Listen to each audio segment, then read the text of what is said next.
The Foundations of Rome, 753 BCE to 509 BCE. The story of Rome kicks off with a mix of myth and a sprinkle of historical truth. Legend has it that twin brothers Romulus and Remus were born to a Vestal virgin named Rhea Silvia and the god Mars. Fearing these divine babies, a jealous king ordered them to be drowned in the Tiber River. But guess what? The river had other plans. It carried them downstream, where they washed up on what would become the future site of Rome. There, a she-wolf found the abandoned twins and nursed them until a shepherd named Faustulus took them in and raised them as his own. As they grew into strong young men, they learned about their royal roots and decided to start a new settlement right where they had been saved. But of course, things got messy between the brothers. In a moment that would echo through Roman history, Romulus killed Remus and became the sole founder of the new city. Standing on what we now call the Palatine Hill, Romulus marked the boundaries of Rome with a plow in 753 BCE, date that Romans would use to measure their history. At first, this early settlement was just a bunch of thatched huts overlooking the Tiber, surrounded by more powerful Etruscan cities to the north and Greek colonies to the south. To build up his new community, Romulus welcomed outlaws, exiles, and refugees from nearby areas. But this created a bit of a problem. There weren't enough women. So, Romulus came up with a wild solution known as the rape of the Sabine women. He invited the neighboring Sabines to a festival and then abducted their daughters to marry Roman men. Crazy, right? For about 250 years after Romulus, Rome was ruled by kings. 7 monarchs in total helped shape the early city, turning it from a small village into a significant regional player. Romulus, the founder. Numa Pompilius was a wise and pious ruler who set up many of Rome's religious traditions. He created the position of Pontifex Maximus, the chief priest, and established the Temple of Janus, whose doors were only closed in times of peace, a rare thing in Roman history. Tullus Hostilius expanded Roman territory through wars against neighboring Alba Longa. Under his rule, Rome absorbed the Alban population after their defeat, creating a pattern of assimilation that would serve Rome well.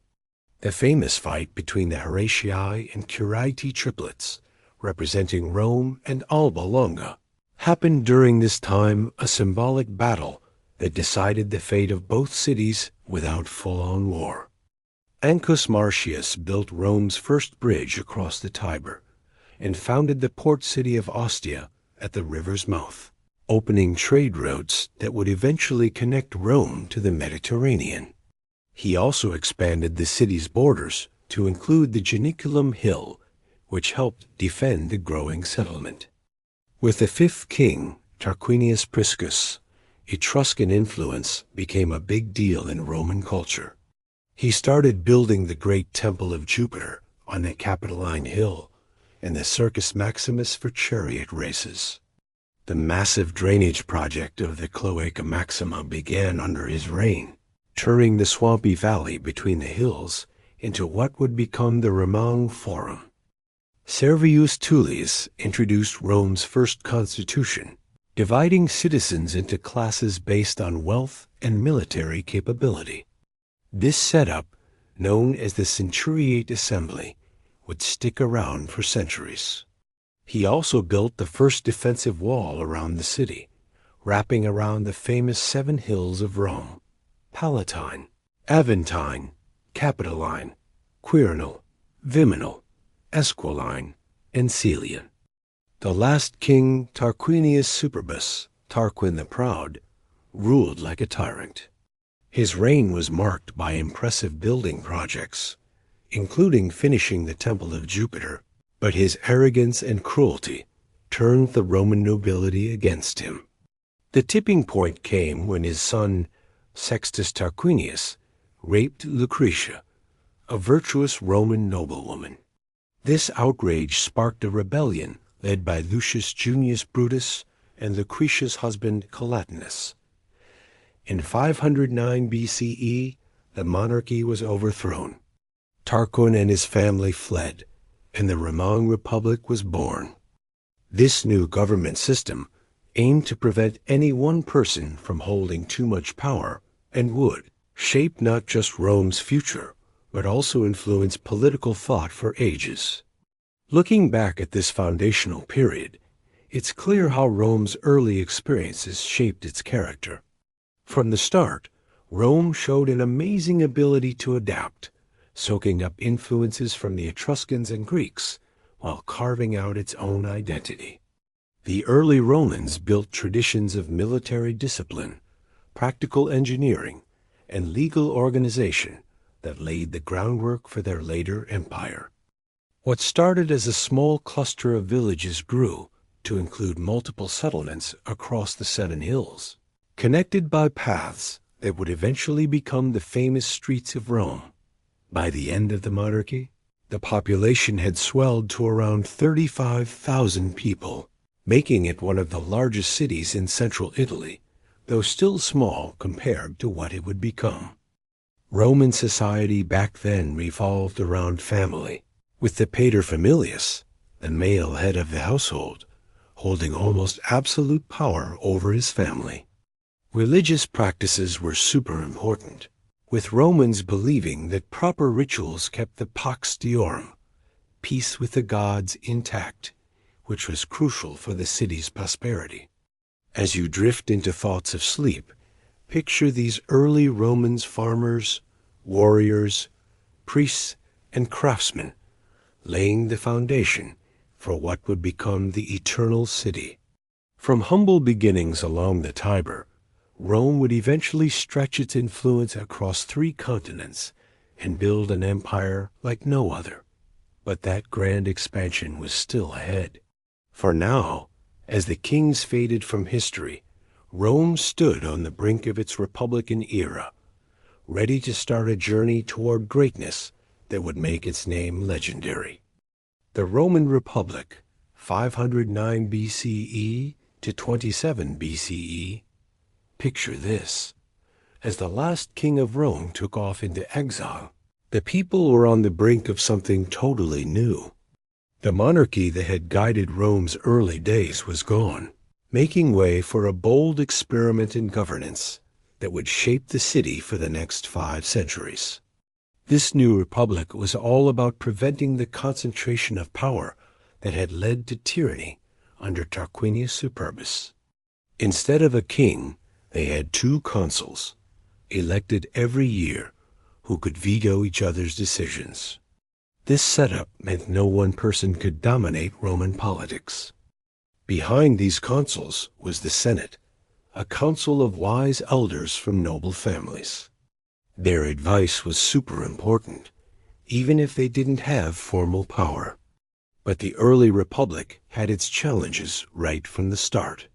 The exiled king was rallying allies from neighboring cities, while a powerful Etruscan lord named Lars Porsena was laying siege to Rome. Legend has it that a Roman hero named Horatius Cocles stood his ground on a bridge against the Etruscan army all by himself, while his buddies destroyed the bridge behind him, saving the city from being captured.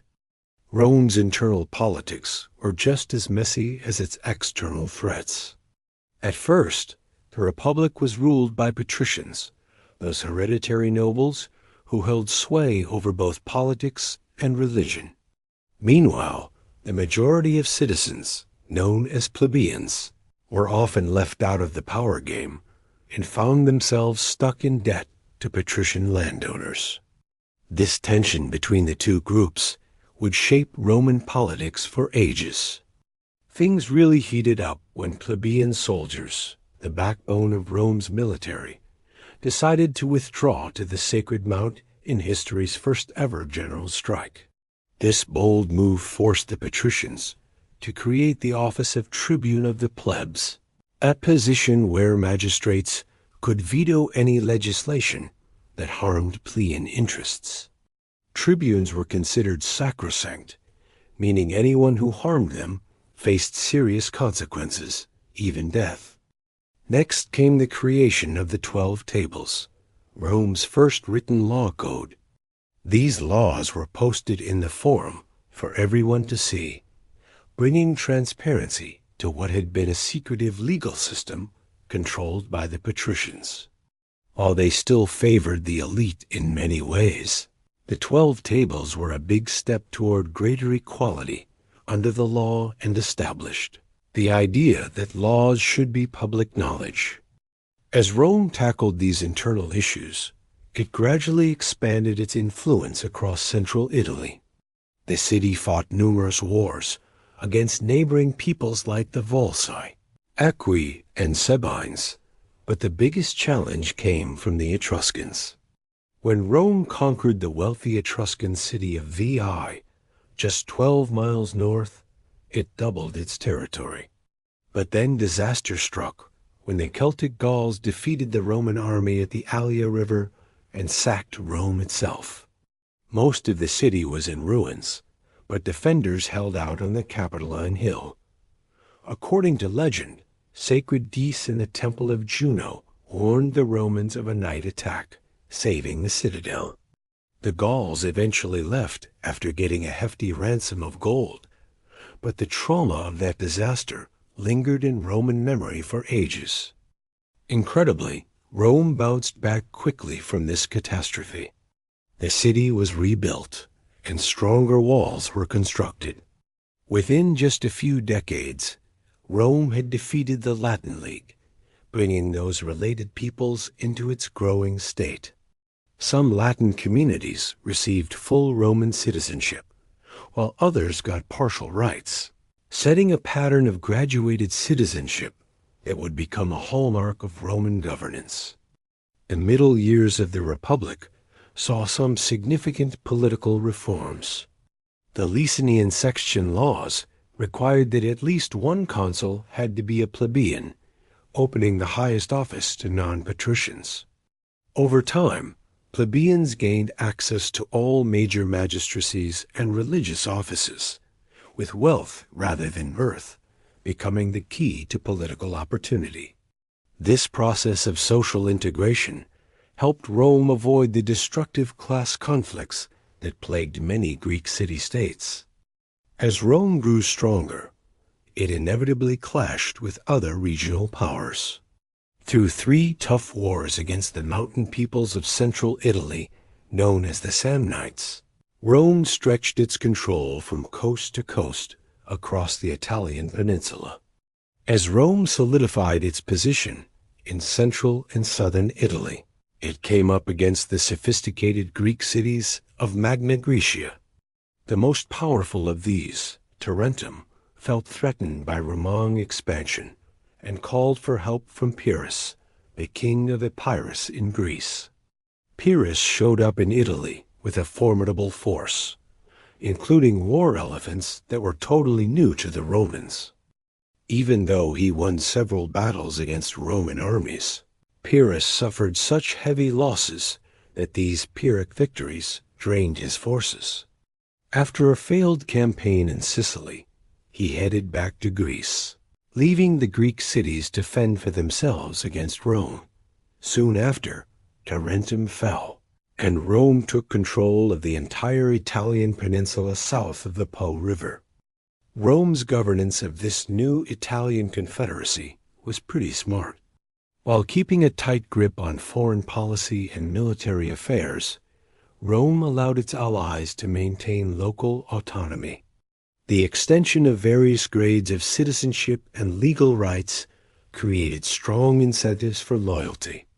Roman colonies scattered throughout the peninsula served 2 purposes: rewarding veterans with land and establishing strategic military posts. This Italian alliance system gave Rome a manpower advantage that far outstripped any rival in the Mediterranean, a game changer for the conflicts to come. United Italy was a geopolitical revolution in the ancient world. A large territorial state with centralized leadership, but flexible enough to embrace local diversity.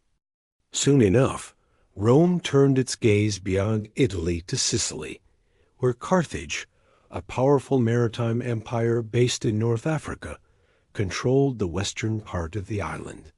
When a group of Italian mercenaries, called the Mamertines, asked for Roman protection against the Syracusans and Carthaginians, Rome faced a huge decision. Intervening meant war with Carthage, a naval power with centuries of experience that Rome didn't have. The Senate's choice to accept the Mamertines' appeal kicked off the First Punic War. This conflict pushed Rome to develop its naval capabilities from scratch. After some early defeats, the Romans captured a Carthaginian ship and used it as a model to build their own fleet. They equipped these ships with a corvus, a boarding bridge that let Roman soldiers use their superior infantry skills in naval battles. Despite suffering heavy losses from storms and battles, Roman determination eventually paid off. Carthage ceded Sicily to Rome and paid a hefty indemnity. The Second Punic War brought Rome closer to destruction than any conflict since the sack by the Gauls. The brilliant Carthaginian general Hannibal Barca led an army, complete with war elephants, from Spain across the Alps into Italy. He dealt 3 devastating defeats to Roman armies, at the Trebia River, Lake Trasimene, and most horrifically at Cannae, where around 50,000 Romans fell in a single day. But even with these disasters, Rome refused to throw in the towel. While Hannibal marched through Italy, gaining allies among discontented Roman subjects, Rome raised new armies. The general Quintus Fabius Maximus adopted a strategy of delay, avoiding direct confrontations, while a young commander named Scipio took the fight to Spain and then Africa. Faced with a threat to Carthage itself, Hannibal was called back from Italy. At the Battle of Zama, Scipio, now known as Africanus, defeated Hannibal, ending the war. Carthage lost its navy, overseas territories, and political independence, becoming a Roman tributary state. Victory over Carthage cemented Rome's status as the dominant power in the western Mediterranean. The Romans then turned their attention eastward to the Hellenistic kingdoms that had emerged from Alexander the Great's empire. The Roman legions defeated King Philip V of Macedonia, and later overcame the Seleucid king Antiochus III at Thermopylae and Magnesia. The ancient kingdom of Macedonia was split into 4 republics under Roman oversight, while Greece itself came under direct Roman control. The same year, the Third Punic War ended with the total destruction of Carthage. These conquests had a profound impact on Roman society. A flood of wealth from the new provinces enriched the state treasury and private individuals. Slaves captured in war became plentiful, changing the landscape of Italian agriculture, as small farms were replaced by large estates worked by slave labor.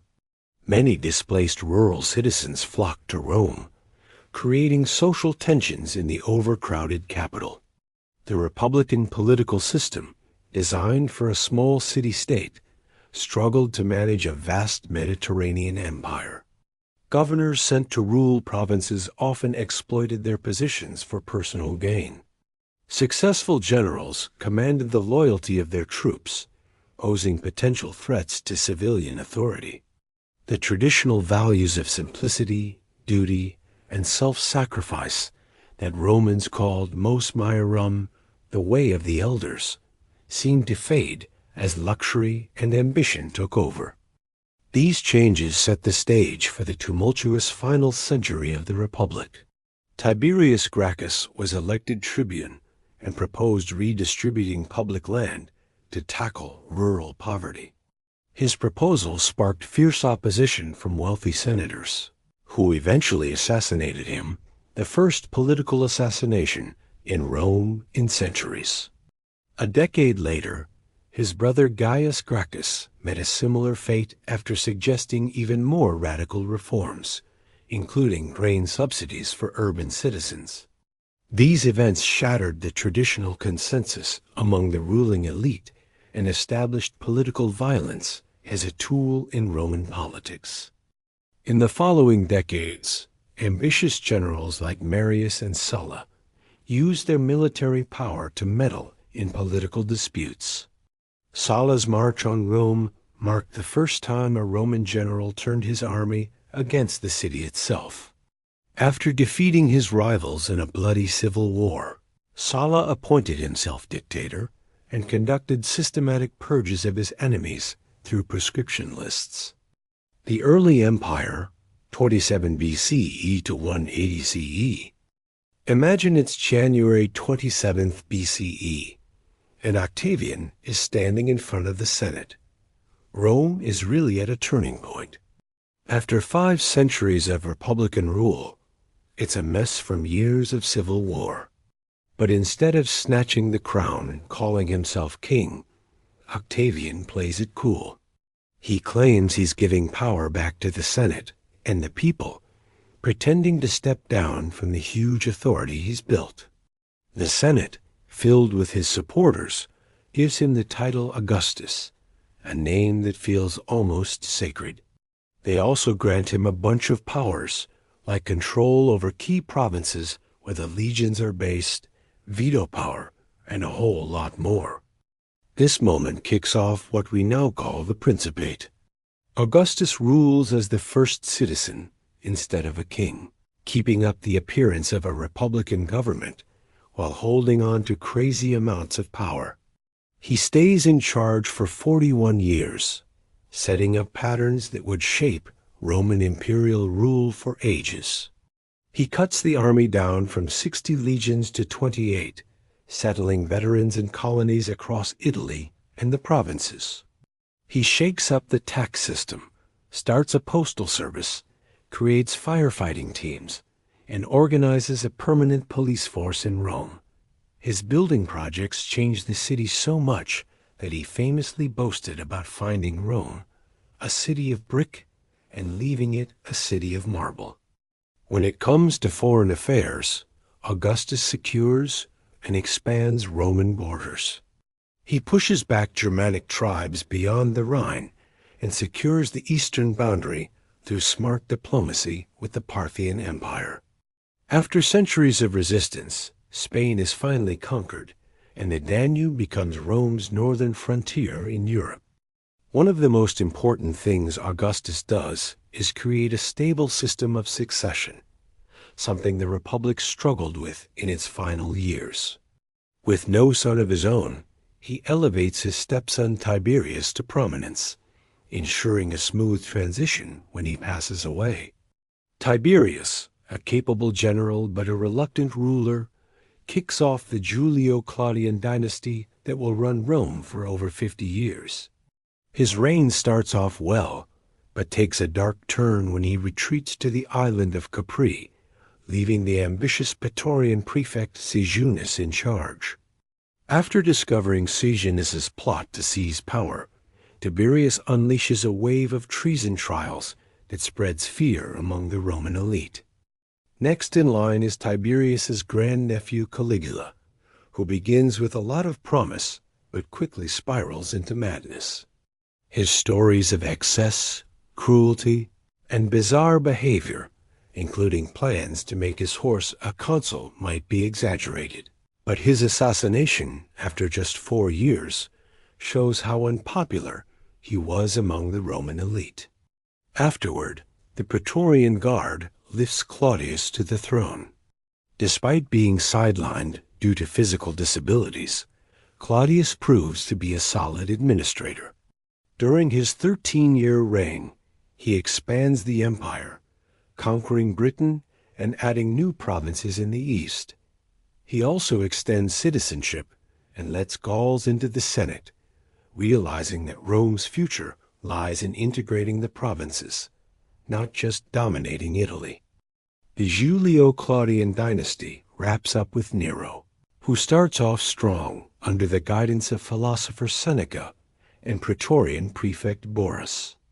But as he tries to assert his independence, his rule turns tyrannical.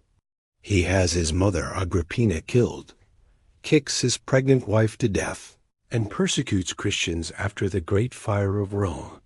His growing unpopularity leads to revolts, and he ends up committing suicide, famously lamenting, "What an artist dies in me." Nero's death throws Rome into chaos, known as the Year of 4 Emperors.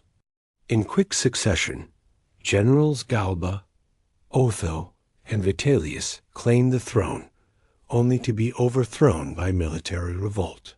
Finally, Vespasian, commanding the Eastern legions, emerges victorious and kicks off the Flavian dynasty. Vespasian brings stability back to the empire during his 10-year reign. Coming from humble beginnings and having a practical approach to governance, he restores fiscal responsibility after Nero's wild spending.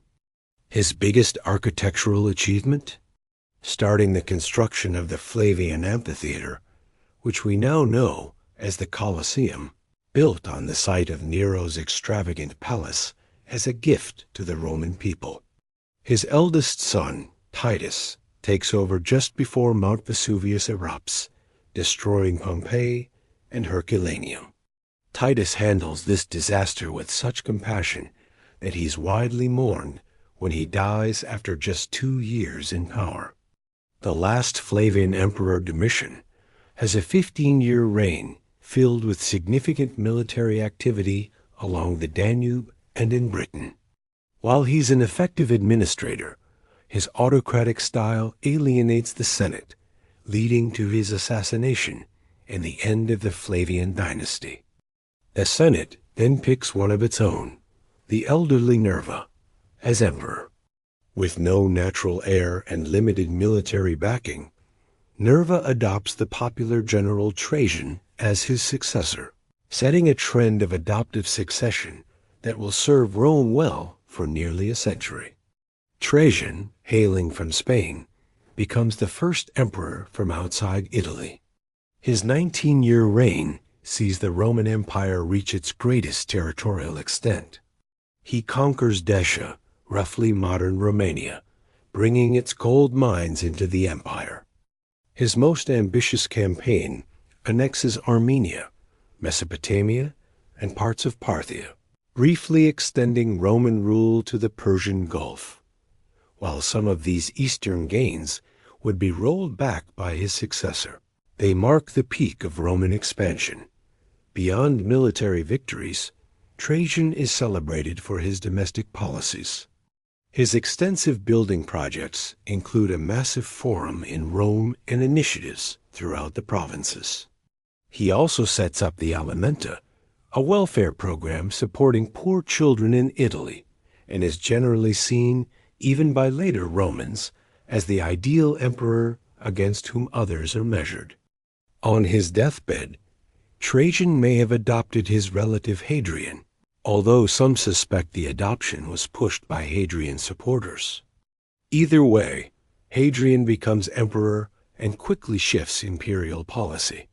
Recognizing that the empire has reached its practical limits, he pulls back from Trajan's eastern conquests and focuses on consolidating power instead of expanding it. Hadrian spends more than half of his 21-year reign traveling through the provinces, often walking with his troops while inspecting the frontier defenses. In Britain, he orders the construction of a massive wall across the island's narrow northern waist, creating a barrier against tribal incursions that still stands partially intact today. Similar fortifications are strengthened throughout the empire, establishing clear boundaries instead of pushing for more expansion. A lover of Greek culture who sports a beard in the Hellenic style, unlike his clean-shaven predecessors, Hadrian spends a lot of time in Athens, finishing the massive temple of Olympian Zeus that was started centuries earlier. His architectural legacy in Rome includes the Pantheon, with its revolutionary concrete dome still standing today as a testament to Roman engineering genius. Hadrian's chosen successor, Antoninus Pius, rules for 23 remarkably peaceful years. His reign sees no major wars or internal strife, allowing the empire to thrive. Continuing the tradition of adoption, Antoninus selects Marcus Aurelius as his heir, ensuring that Marcus adopts Lucius Verus as co-emperor.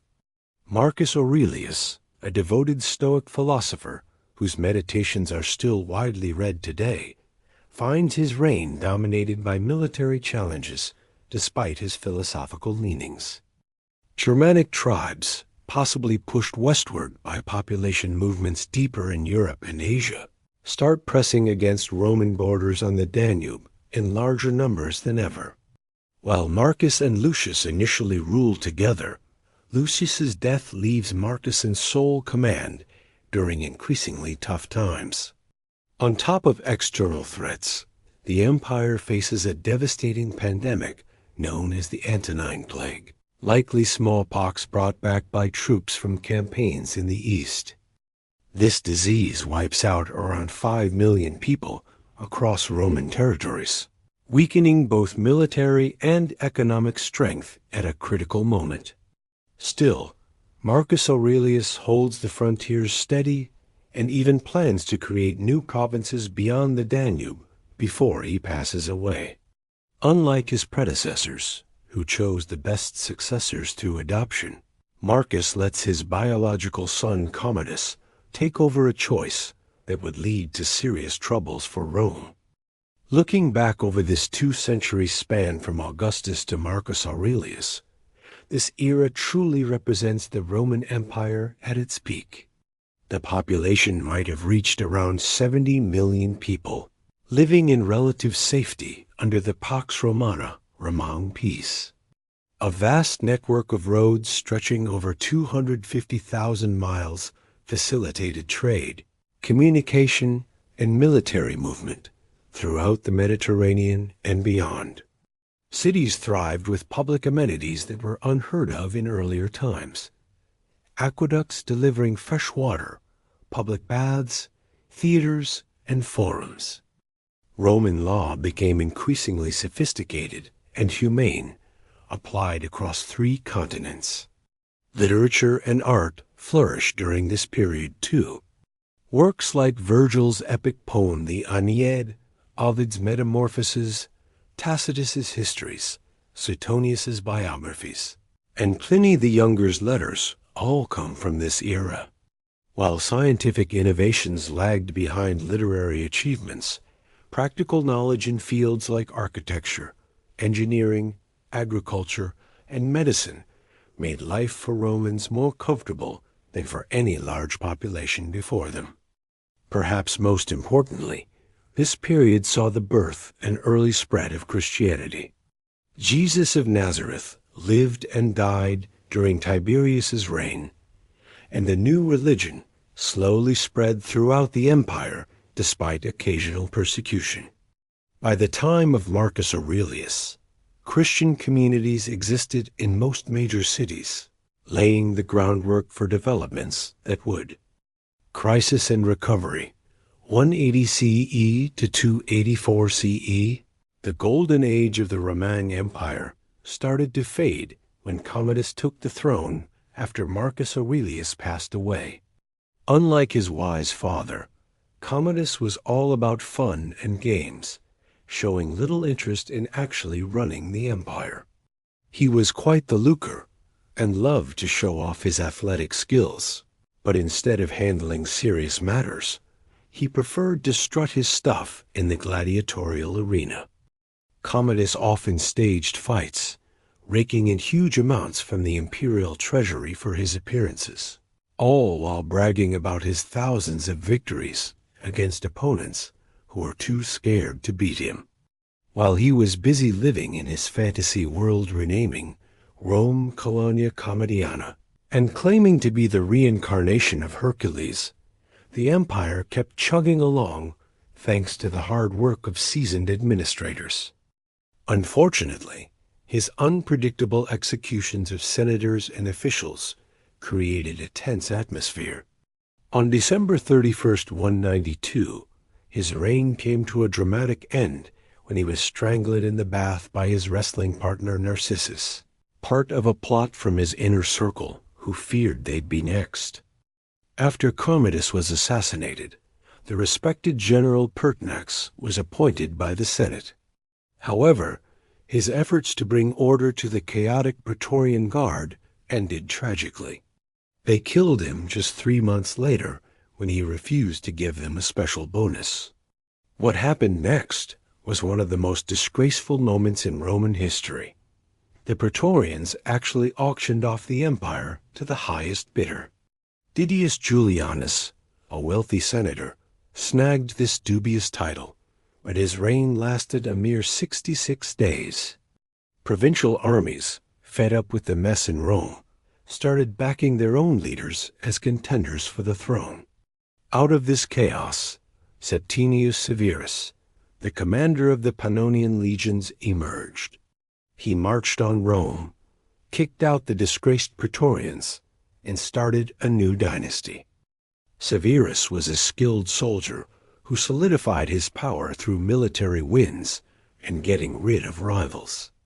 Born in Leptis Magna in North Africa, he was the first emperor from that continent and had a bit of an accent when he spoke Latin. His reign brought big changes to Roman governance, especially with the military becoming more involved in administration and a greater reliance on equestrians instead of senators for important roles.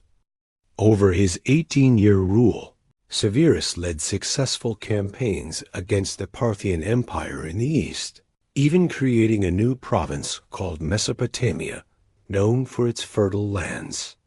He also made a trip to Britain to reinforce Hadrian's Wall and take on the Caledonians in Scotland. Sadly, it was in Ebracum, modern York, where he passed away, reportedly telling his sons to enrich the soldiers and scorn everyone else. Those sons, Caracalla and Geta, were supposed to rule together, but their hatred for one another made that impossible.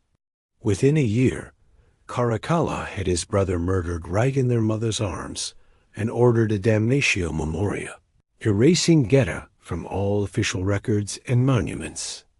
Caracalla then went on a rampage against his brother's supporters.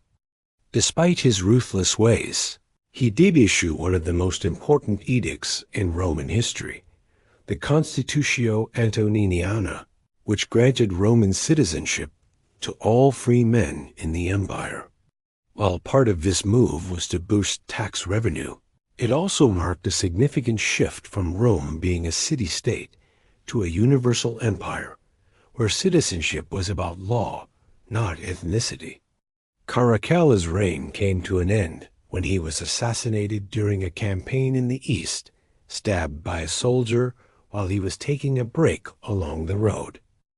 The Severan dynasty rolled on with a lineup of rulers, all tied together by some pretty remarkable women, especially Julia Misa. She was the sister-in-law of Septimius Severus and played a key role in boosting her grandsons, Elagabalus and later Alexander Severus, into power.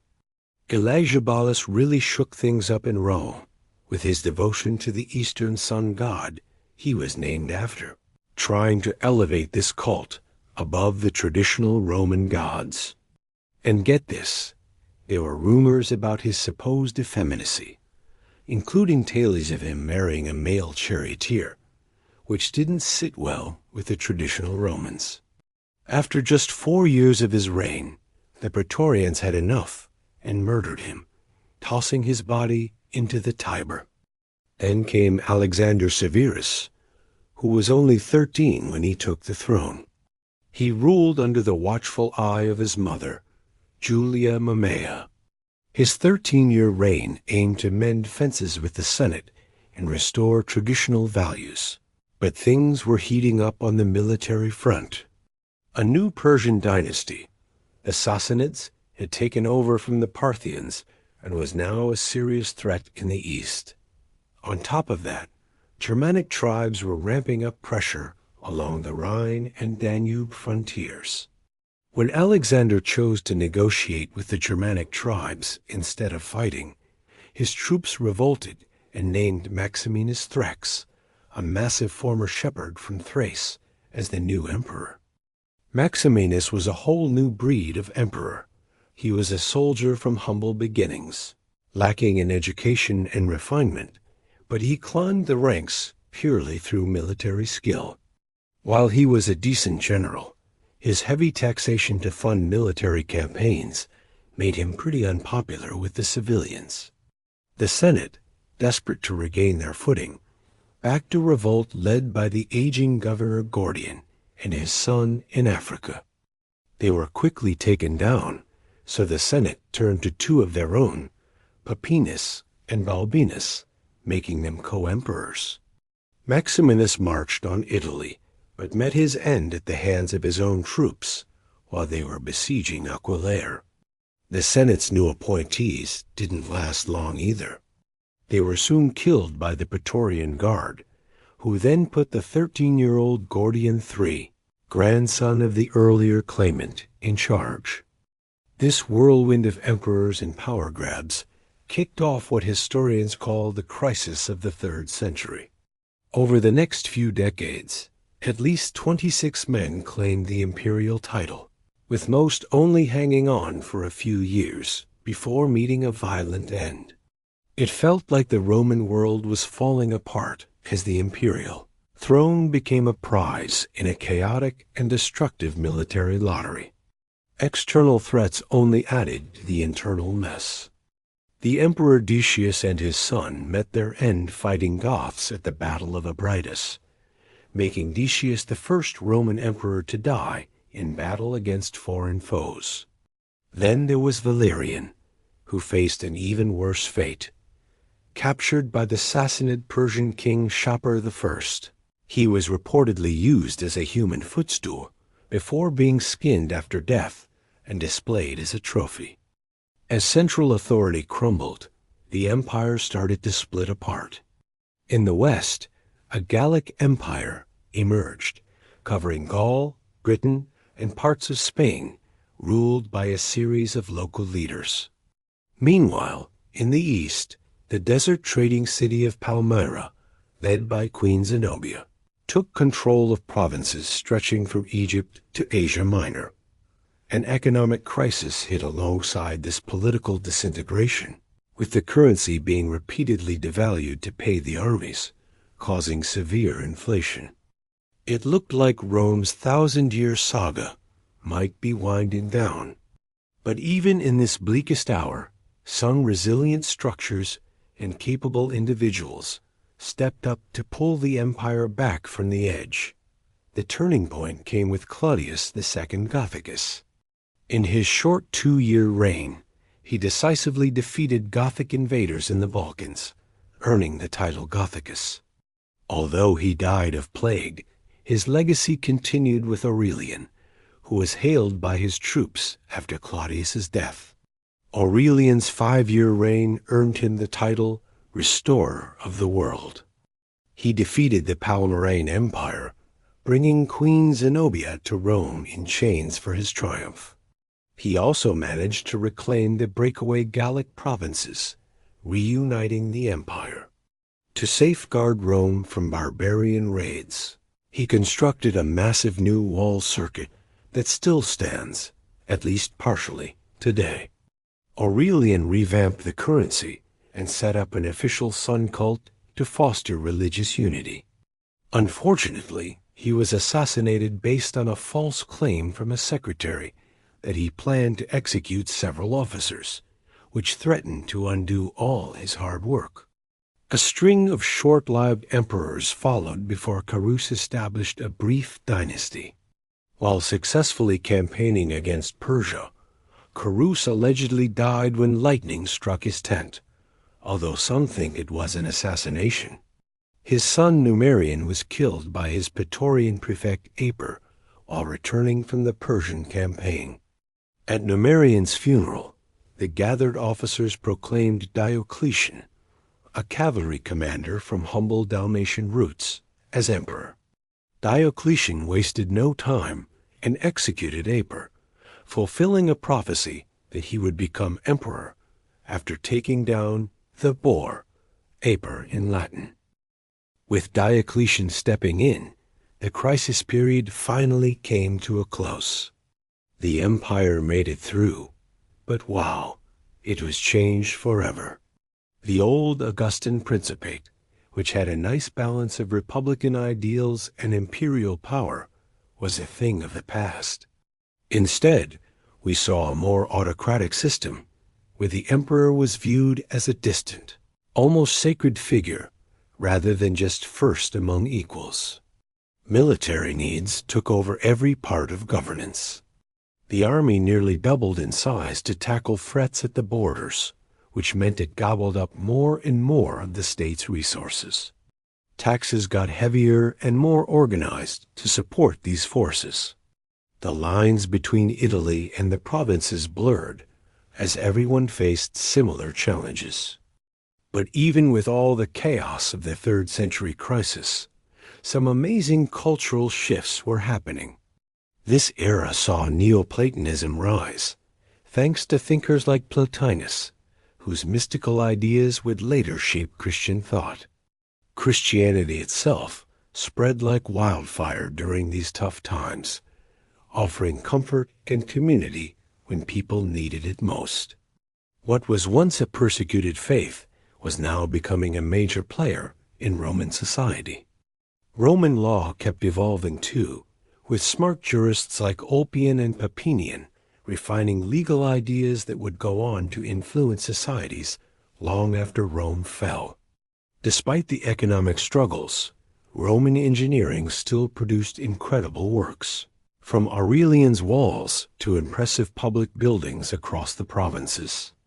By the end of the 3rd century, the empire Diocletian took over was battered but not broken. The reforms ahead would completely change Rome's government, creating a new system ready to face the challenges of a shifting world. The journey from Augustus's early empire to the late Roman world was complete, a transformation shaped by crisis and recovery. The late empire, 284 CE to 395 CE. Picture this. Diocletian, fresh off a big victory, steps into the spotlight as the Roman world is gasping for breath after years of chaos. This guy, born to a humble family in Dalmatia, didn't have any aristocratic ties to lean on. But that outsider vibe? It gave him a unique view on the serious issues plaguing Rome. The empire had grown way too big and complicated for just one ruler to handle. Imagine being the emperor and needing to juggle crises popping up all over the place. So, Diocletian did something pretty groundbreaking. He appointed a co-emperor. He brought in his buddy Maximian to help run the western provinces while he focused on the east.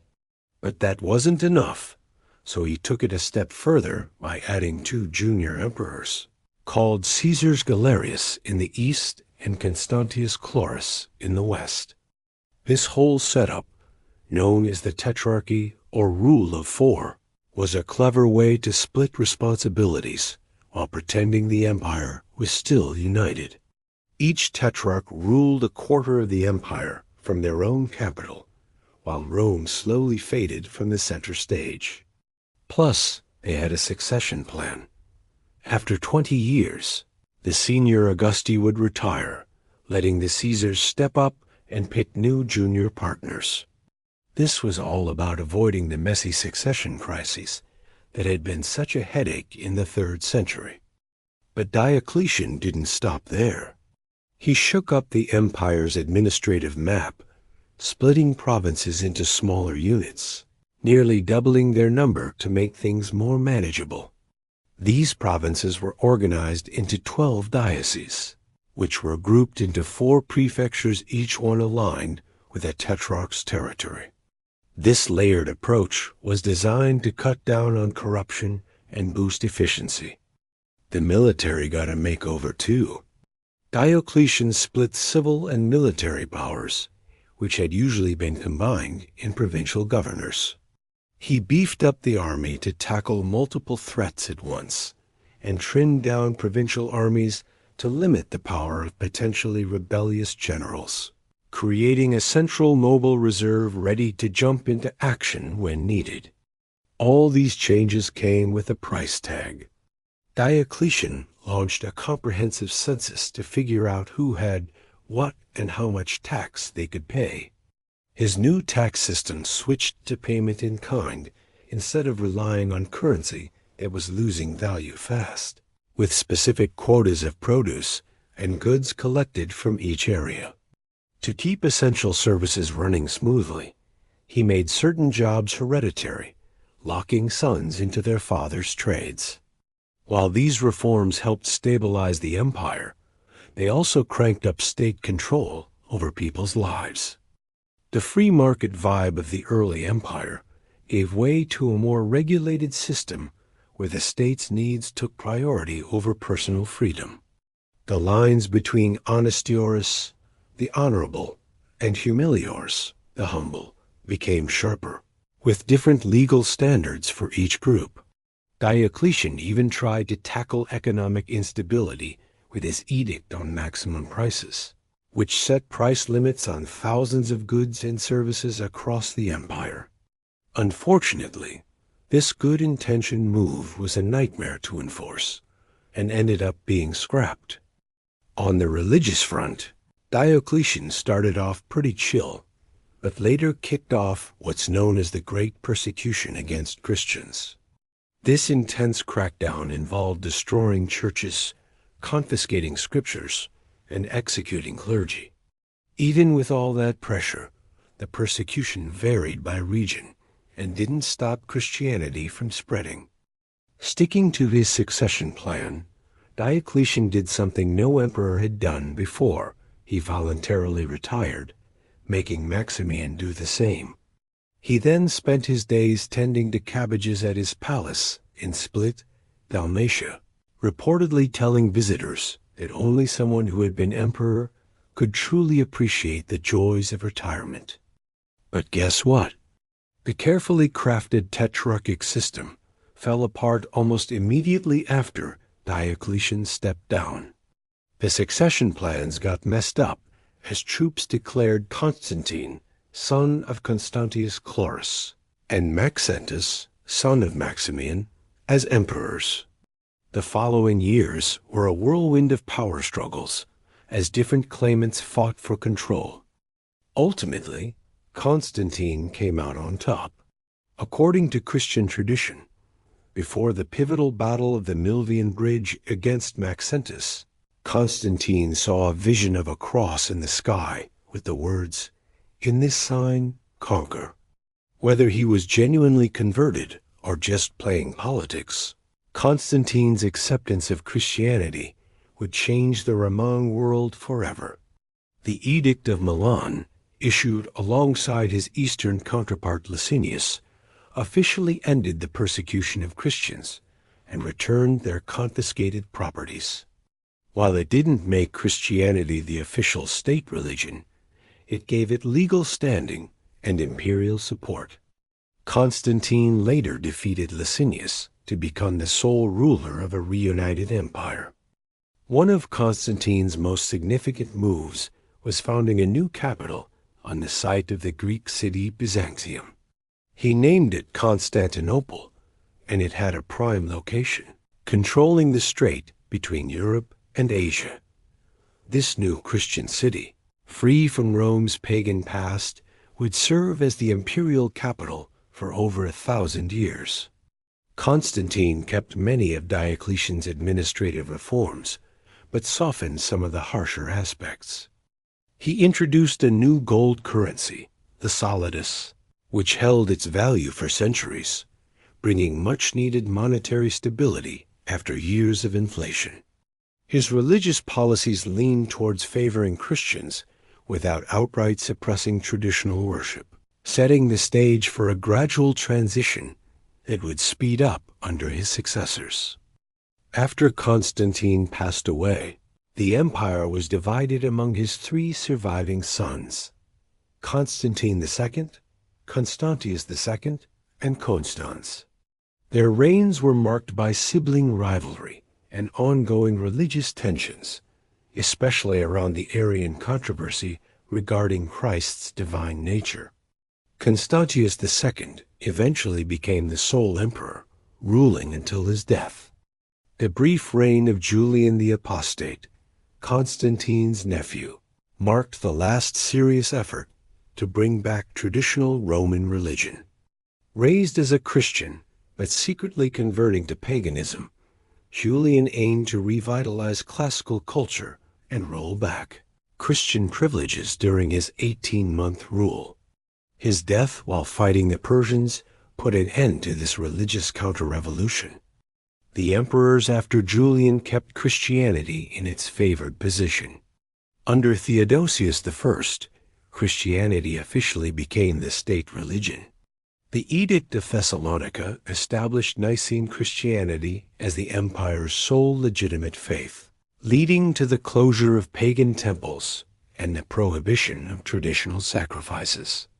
The ancient religious traditions that had supported Rome since its inception were now officially cast aside. Theodosius faced significant challenges beyond religion, especially after his predecessor Valens suffered a devastating defeat at Adrianople against Gothic forces, losing about two-thirds of the Eastern Field Army and Valens himself. This battle highlighted the growing military threat from Germanic peoples seeking land within the empire. Instead of trying to push the Goths out, Theodosius decided to settle them within the empire as foederati, allied troops, serving under their own leaders while acknowledging Roman authority. This practical solution provided much-needed manpower, but also increased the influence of semi-autonomous Germanic groups within Roman borders. The late Roman military increasingly relied on such allied forces and recruited heavily from Germanic peoples for regular units. The stereotype of soft Romans hiring barbarians to fight their battles is an oversimplification. Many Romans still served, and many barbarians were thoroughly Romanized. Still, the army's makeup changed significantly from earlier times. Social and economic changes during this period reflected the empire's transformation. Christianity reshaped cultural values, putting more emphasis on salvation rather than the classical civic virtues. The urban middle class took a hit as imperial service and large agricultural estates dominated the economic scene. Cities shrank behind defensive walls, with their classical monuments often stripped for building materials or converted for Christian use. Yet, amid these changes, remarkable cultural achievements continued. This era saw the rise of patristic literature, with Christian thinkers like Ambrose, Jerome, and Augustine developing sophisticated theological and philosophical ideas that would shape Western thought for centuries. In law, the Theodosian Code compiled imperial legislation, creating a systematic legal reference that preserved Roman law for future generations. When Theodosius died, the empire was split between his sons, Arcadius in the east and Honorius in the west. Although this division was supposed to be temporary, it turned out to be permanent. While the eastern and western courts pretended to be united, they increasingly pursued separate interests and faced different challenges. The eastern, half wealthier and better protected, would last for another 1,000 years as what we now call the Byzantine Empire, though its citizens still referred to themselves as Romans. The western half faced existential threats that led to its collapse within a single lifetime. As the 4th century wrapped up, the transformed Roman state looked nothing like the Principate of Augustus. The emperor now ruled like an Oriental-style monarch, called Dominus instead of Princeps. Officials bowed before the imperial presence, which was increasingly hidden behind elaborate court ceremonies. Christianity had replaced traditional religion, changing fundamental views on society and human purpose. Yet, despite all these changes, the core of Roman governance remained intact. The empire still controlled roughly the same territories as under the Antonines. Latin and Greek were still the administrative languages. Roman law continued to regulate daily life.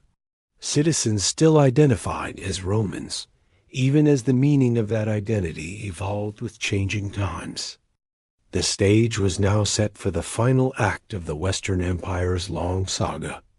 With Germanic pressures mounting on the frontiers and internal resources dwindling, the Western emperors faced challenges that would ultimately prove too much to handle. The next century would witness the end of direct Roman rule in the West, even as the eastern half adapted and survived. The fall of the Western Empire, 395 CE to 476 CE, as the 5th century kicked off, the Roman world was basically split between the sons of Theodosius. Technically, they were ruling one empire, but Arcadius was in Constantinople and Honorius was in Milan, each running their own show. These young emperors leaned heavily on their powerful advisors, Rufinus in the east and Stilicho in the west. This created a whole lot of court drama that ended up weakening imperial authority right when Rome faced its biggest external threats. The real trouble began with the arrival of the Huns from the Eurasian steppes. Their westward push forced Germanic tribes to crash against the Roman borders like never before. The most pressing danger came from the Goths, who united under a new leader, Alaric, after their previous king, Fritigern, passed away. The Goths had been living within the empire as foederati since their victory at Adrianople, but they felt pretty mistreated by the Roman authorities. When their requests for better treatment were shot down, they revolted and started moving through the Balkans, negotiating and threatening both the eastern and western courts. Stilicho, who had some Vandal ancestry, but was all Romang in spirit, tried to tackle the Gothic threat with a mix of military might and diplomacy. Unfortunately, his efforts were hampered by suspicion from both sides, each thinking he was trying to take control of the whole empire. After Stilicho was executed on treason charges, the Western Empire lost its best defender. With him out of the picture, Alaric saw his chance and invaded Italy, pulling off something that hadn't happened in 800 years, the sack of Rome. The Goths were only in the city for 3 days, and while the damage was manageable, the psychological blow to the Roman world was huge. Jerome, writing from Bethlehem, mourned that the bright light of all the world was put out, and the whole world perished in one city. After Alaric died shortly after the sack, the Goths moved into Gaul and eventually settled in Aquitaine as Roman allies. Meanwhile, other Germanic tribes crossed the frozen Rhine during a brutal winter, flooding into Gaul and later Spain. These included the Vandals, Suevis, and Alans, who carved out their own territories in what were still considered Roman provinces. The Western imperial government, now holed up in Ravenna for better security than Rome, struggled to deal with these multiple invasions. Real power was shifting to the Magister Militum, the top military commander, rather than the emperor himself. For nearly 2 decades, that role was filled by Flavius Aetius, sometimes called the last of the Romans. While Aetius tried to hold on to what was left of Roman authority in Gaul, A new threat was brewing in North Africa. The Vandals, led by their king Gaiseric, crossed from Spain into Africa, taking over the rich provinces that had long supplied Rome with grain. By seizing Carthage, they built a powerful kingdom and a fleet that dominated the western Mediterranean.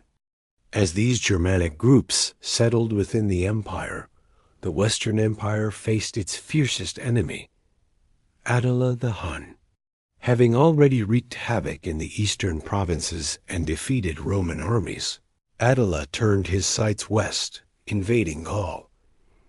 Aetius pulled together a coalition of Roman forces and Germanic allies, including the Visigoths, to confront Attila's army at the Battle of the Catalaunian Plains. This desperate stand managed to stop Attila's advance in Gaul. The next year, Attila invaded Italy, and things looked grim for Rome until Pope Leo I led an embassy that somehow convinced Attila to back off. While later tales would say it was divine intervention, it was likely a mix of disease in Attila's camp, food shortages in Italy, and maybe even some bribes from Constantinople. Attila died not long after this campaign, and the Hunnic power collapsed, giving Rome a brief breather. But then, court intrigue led to Edis's murder on the orders of Emperor Valentinian III. A few months later, Edis's supporters assassinated Valentinian, ending the Theodosian dynasty in the West. What followed was a whirlwind of short-lived emperors, many just puppets for powerful military leaders. Majorian, who ruled for just a few years, made one last serious attempt to restore Roman power in the West. He tried to rebuild the military and take back North Africa from the Vandals, but his efforts ended in defeat and execution. After Majorian, the Western emperors had little control beyond Italy itself, with various Germanic kingdoms effectively going their own way in former provinces. In Spain, the Suevis held the northwest, while the Visigoths expanded from Aquitaine in Gaul. The Burgundians ruled the southeast, and the Franks were slowly gaining power in the north. Britain, which had been abandoned by Roman forces years earlier, developed its own post-Roman society, heavily influenced by Saxon settlers. By the late 5th century, the Western emperors had become pretty much irrelevant to most of the former provinces. Real power in Italy was now in the hands of military leaders like Ricimer, and after his death, his successors Gundobad and finally Orestes took over. Orestes made his young son, Romulus Augustulus, emperor, but the kid had no real power. Germanic troops in Italy, mainly from the Syrian and Herulian tribes, wanted permanent land grants like those given to federates in other provinces. When Orestes said no, they rallied behind Odoacer, a German officer in Roman service. Odoacer overthrew Orestes and deposed Romulus, marking the end of imperial rule in the West. In a practical move, Odoacer sent the imperial regalia to Emperor Zeno in Constantinople, signaling that a separate Western emperor was no longer needed. He asked for and got the title of patrician, ruling Italy nominally as Zeno's viceroy, but effectively as an independent king. Romulus, still just a teenager, was allowed to retire to a country estate with a nice pension, pretty generous for a deposed ruler, right? This moment is usually marked as the fall of Rome, or more accurately, the end of the Western Roman Empire. But for the people living through these changes, there wasn't some dramatic collapse. Many aspects of Roman life continued under new management. Germanic kings issued laws based on Roman models, kept some form of tax system, and often hired Roman administrators. Several reasons contributed to the Western Empire's inability to withstand pressures that its Eastern counterpart managed to handle. The West had more exposed land frontiers and faced more frequent invasions.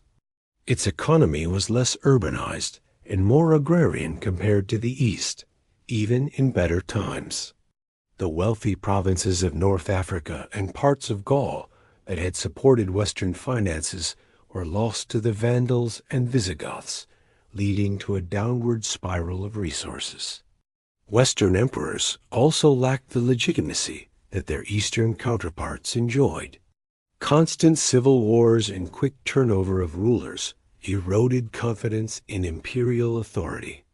After the sack of Rome, the psychological foundation of empire, the belief in Rome's eternal destiny, was deeply shaken in the West. Yet even as direct imperial rule faded, Romanitas, Roman culture and identity, lived on. Latin remained the language of administration and literacy. The Catholic Church preserved Roman organizational structures and legal concepts. Aqueducts still carried water, and people continued to gather in forums, even as new Germanic lords ruled from former imperial palaces. The end of the Western Empire didn't mean the end of the Roman world. In the East, the empire thrived from its stunning capital at Constantinople. The Emperor Zeno and his successors saw themselves as the rightful rulers of the entire Roman world, including the lost western provinces they hoped to reclaim someday. In Italy, Odoacer's rule would be short-lived. Emperor Zeno authorized Theodoric, king of the Ostrogoths, to invade Italy and take down Odoacer. After defeating and eventually killing his rival, Theodoric established a kingdom that became one of the most successful blends of Roman and Germanic elements in the post-imperial West. As the Western provinces slowly transformed into what would eventually become medieval Europe, the idea of Rome still held a powerful grip on the imagination. Germanic kings sought recognition from Constantinople and coveted Roman titles. The Church increasingly filled the administrative gap left by the retreat of imperial power. And far to the east, the Roman Empire, now Greek-speaking and Christian, but still calling itself Roman, continued to uphold the legacy of Augustus and Constantine. So, the end of the Western Roman Empire isn't just a dramatic collapse. It's a significant turning point in a much longer journey of transformation. The political structure created by Augustus 5 centuries earlier finally fell apart in the West, but Roman civilization, like a mighty river flowing around an obstacle, kept on moving through new channels into the medieval world that was on the horizon. The Byzantine Empire, Eastern Roman Empire, 476 CE to 1453 CE. The Byzantine Empire, also known as the Eastern Roman Empire, lasted from 476 CE to 1453 CE. While the Western Roman Empire faded away, the eastern half kept on thriving. Interestingly, the folks living there never called themselves Byzantine. That's a name modern historians came up with. They proudly saw themselves as Romans, Romaio in their increasingly Greek-speaking world, the rightful heirs of Caesar and Constantine. For nearly 1,000 years after the fall of Romulus Augustulus, this Eastern Roman Empire kept the spirit of Rome alive and even transformed it. As the 5th century wrapped up, Emperor Zeno faced some serious issues. There were big religious disputes among Eastern Christians about the nature of Christ, and his countrymen from Isauria, Zeno's mountainous homeland, were dominating the court, causing some resentment in Constantinople. Still, the empire held strong, boasting efficient tax collection, a professional administration, and military security that the fragmented West could only dream of. Zeno's successor, Anastasius I, ruled for 27 years and was a capable leader. He managed the finances well, replenishing the treasury and built the long walls to protect Constantinople from land attacks. Despite ongoing religious tensions, Anastasius kept the empire steady against its traditional rival Sassanid Persia. The golden age of the Eastern Roman Empire kicked off with Justinian I. Born to peasant parents in the Balkans, Justinian married the remarkable Theodora, whose rise from a questionable actress to an imperial consort raised eyebrows, but also brought a clever partner to the throne. Justinian had grand ambitions. He wanted to restore the empire's unity. He sent his brilliant general Belisarius to take back North Africa from the Vandals, and Belisarius pulled it off with amazing speed, returning this wealthy region to imperial control. Feeling confident, Justinian then set his sights on Ostrogothic Italy. However, this Italian campaign turned out to be a real struggle, dragging on for 20 years and leaving the peninsula in ruins. While imperial forces eventually captured Ravenna and defeated the last Gothic resistance, the cost was staggering. Italy, once the heart of Roman power, was left economically devastated. They also managed to reclaim parts of Spain, but Justinian's dream of a full Western restoration remained out of reach. These military efforts stretched the empire's resources, which were already strained by ongoing wars with Persia. Things got even worse when bubonic plague hit Constantinople, wiping out about 40% of the city's population and spreading across the Mediterranean.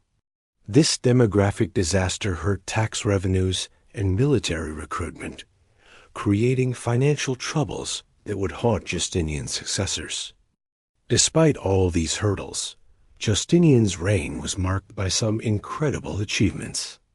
The stunning Hagia Sophia, with its groundbreaking dome spanning 108 feet, is still one of the world's architectural wonders. Even more impactful was the Corpus Juris Civilis, a comprehensive collection and reform of Roman law that preserved key legal principles for future generations. This legal code laid the groundwork for many European legal systems and stands as one of Rome's most significant gifts to the modern world. After Justinian's death, the empire faced tough times. His successor, Justin II, lost much of Italy to the Lombards, while ongoing warfare with Persia drained resources. Later emperors Tiberius II and Maurus managed to keep the empire's defenses up, but struggled with dwindling resources. Maurus's attempts to reform the military led to his overthrow and execution by the usurper Phocas. The 7th century brought unprecedented challenges. Under Shah Khosrow II, Persia launched massive invasions, capturing Syria, Palestine, Egypt, and much of Anatolia. Jerusalem fell, and the true cross, the most sacred Christian relic, was taken to the Persian capital as a trophy. Persian forces even reached the Bosporus, right across from Constantinople. In this moment of crisis, one of Rome's greatest emperors, Heraclius, emerged. He had overthrown the tyrant Phocas and led the imperial counterattack himself. In a series of brilliant campaigns, he pushed deep into Persian territory, forcing a peace that restored all lost provinces and the true cross. This stunning victory seemed to secure Rome's eastern frontier for good. But just as Heraclius was celebrating, a new power was rising in the Arabian desert. United by the Prophet Muhammad and fueled by the new faith of Islam, Arab armies surged into Roman and Persian lands with astonishing speed. The exhausted Persian Empire crumbled completely, while Roman forces suffered a crushing defeat at the Battle of Yarmouk. Within a decade, Syria, Palestine, and Egypt, regions that had been Roman for over 6 centuries, fell under Islamic rule. This massive loss of territory transformed the empire. The remaining realm became more compact, focused on Constantinople, Western Asia Minor, and the southern Balkans. Greek completely replaced Latin as the administrative language, and the empire took on a more distinctly Christian character. Modern historians often mark this 7th century shift as the transition from the Eastern Roman Empire to the Byzantine Empire, but people at the time didn't see it that way. Even with these huge territorial losses, the empire adapted and survived. The theme system, which reorganized provinces into military districts where soldier farmers defended their own lands, proved effective against constant Arab raids. Greek fire, a mysterious incendiary weapon that could burn even on water, gave imperial fleets a crucial edge in defending Constantinople. When Arab forces besieged the city on 2 occasions, the impressive defenses held strong. The failure of these sieges marked a turning point, allowing the empire to remain a Christian stronghold in the eastern Mediterranean and protecting much of Europe from Islamic conquest. The 8th and early 9th centuries were marked by controversies over religious imagery, known as the iconoclastic period. Emperors from Leo III to Theophilus banned the veneration of icons, viewing them as dangerously close to idol worship. This policy split society and strained relations with Rome and other Western Christians who continued to use sacred images. The restoration of icons eventually healed these divisions and ushered in a period of cultural and intellectual revival.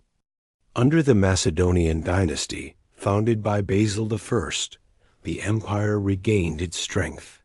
Agricultural production surged, cities came back to life, and military fortunes improved. Emperors like Nikephoros Phocas and John, the first Zimisks, recaptured territories in Syria, while Basil II earned the nickname Bulgar Slayer for his ruthless campaigns that brought the entire Balkans under imperial rule.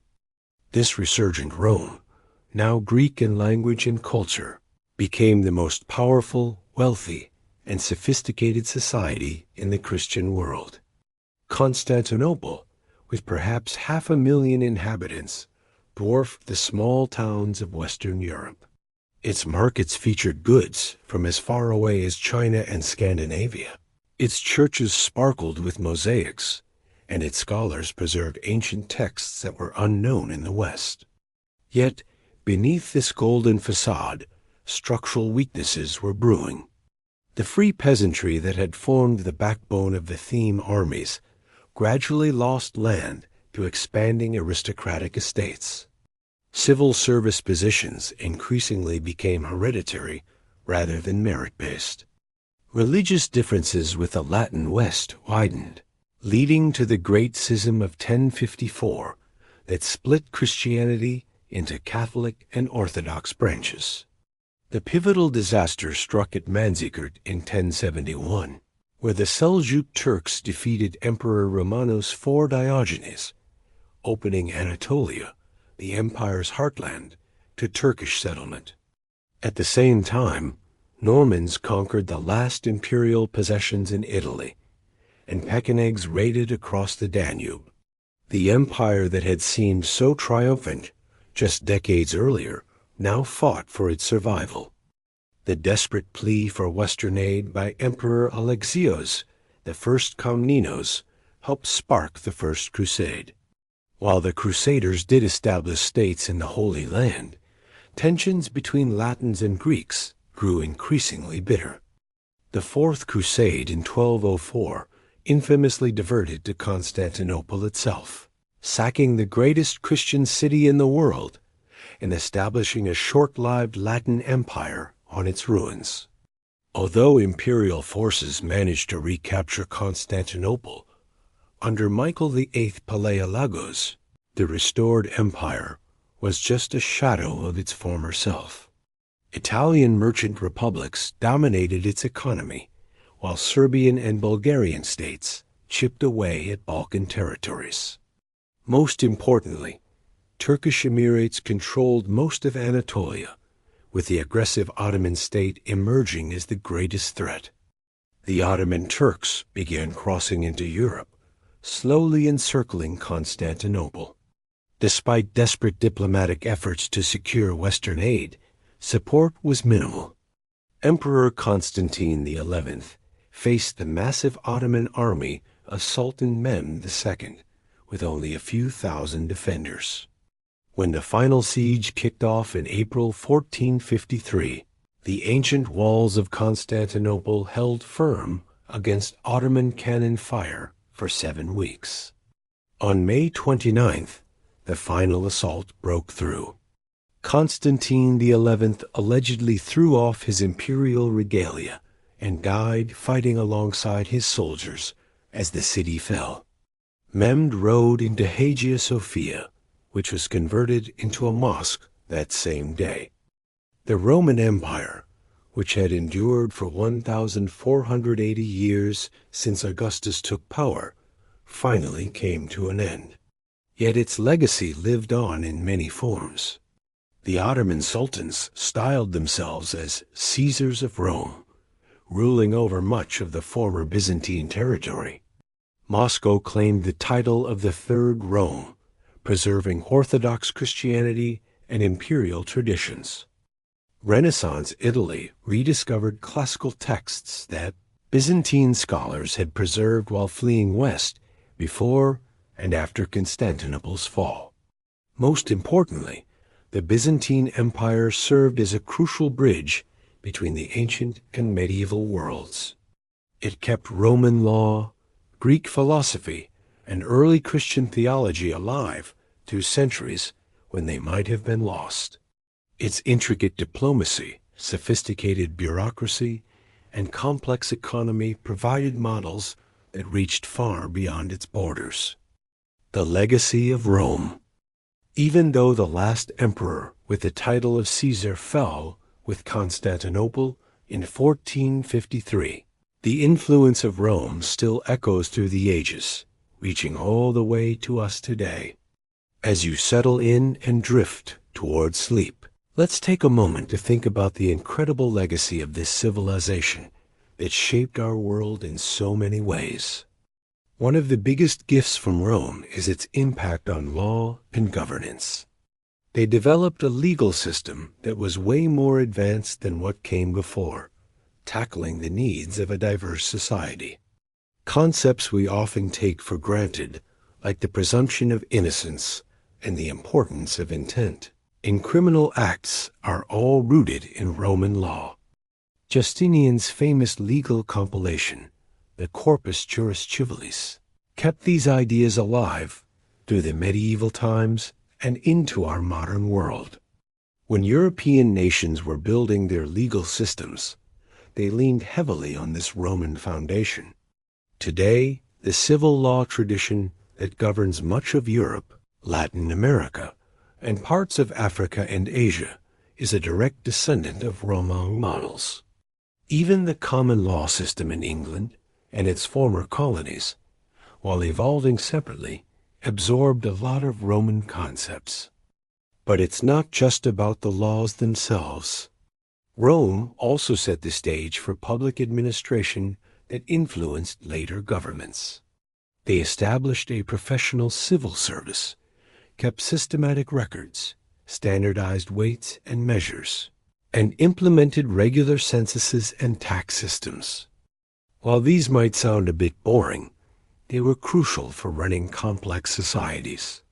The very idea of citizenship, a legal status that gives people rights and responsibilities, comes from Roman practices. By gradually extending citizenship to conquered peoples, Rome created a way for them to integrate into the empire, helping it last for centuries. This model of inclusion, even if it wasn't perfect, offered a different approach compared to the strict ethnic boundaries of many ancient states. When it comes to language and literature, Rome's impact is undeniable. Latin, which started as the language of farmers along the Tiber, became the common language of Western civilization for over 1,000 years. Although it's not spoken as a first language anymore, Latin gave rise to the Romance language of Spanish, Portuguese, French, Italian, and Romanian, which are spoken by nearly 1 billion people today. Even languages that aren't directly descended from Latin, like English, have borrowed a ton from it. Roughly 60% of English vocabulary comes from Latin, either directly or through French. So much of our scientific, legal, and technical language is Latin-based, creating a shared vocabulary across different languages. Roman literature laid down forms and themes that still resonate in Western literature today. Virgil's epic Aeneid became a key reference for later poets, from Dante to Milton. Ovid's imaginative tales in the Metamorphoses influenced Shakespeare and many others. Cicero's speeches set the bar for political oratory, while Seneca's philosophical works shaped Renaissance drama. The letters of Pliny and the histories of Tacitus continue to inform our understanding of literature's purpose and methods. The physical legacy of Rome is just as impressive. Their engineering transformed the Mediterranean landscape with an infrastructure network that was unprecedented. Many Roman roads still serve as the foundation for modern highways, proving their planning was spot on, even with today's tech. Aqueducts built by Roman engineers supplied water to cities like Segovia in Spain well into the 20th century. Roman architectural innovations, especially their mastery of the arch, vault, and dome, allowed for buildings that were previously unimaginable. Their invention of concrete led to structures that have survived 2,000 years of earthquakes, floods, and wars. The Pantheon in Rome, with its stunning dome and open oculus, remains one of the world's architectural wonders, inspiring countless buildings from the Renaissance to today.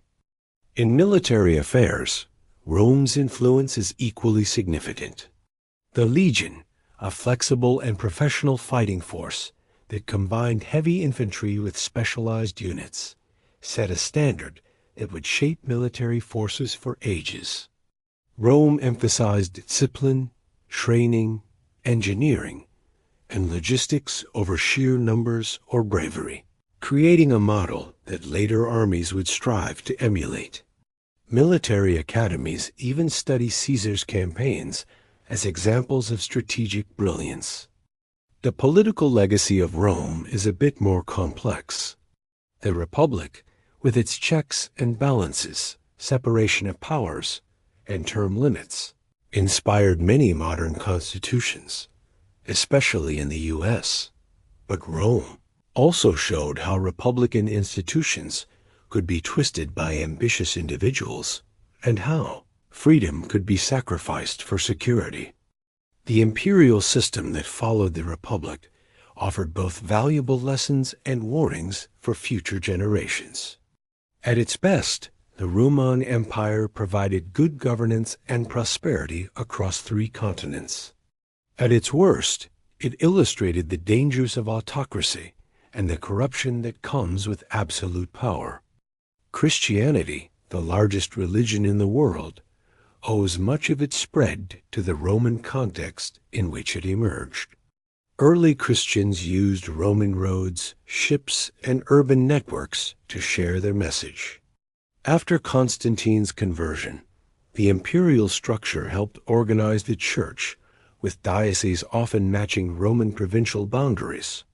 Even the title Pontifex Maximus, once held by Roman emperors, eventually passed to the popes leading the Catholic Church.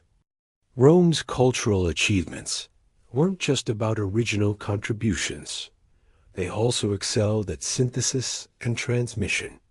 Roman artists, philosophers, and scientists often adapted Greek ideas, preserving and passing on Greek achievements to later civilizations.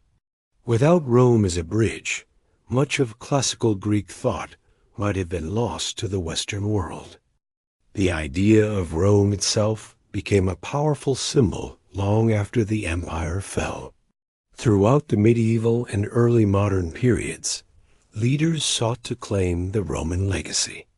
Charlemagne's crowning as Roman emperor in 800, the Byzantine rulers identifying as Romae, the Russian Tsars claiming to be heirs of the Third Rome, and the Habsburg Holy Roman Empire all reflect the lasting power of Rome's symbolism.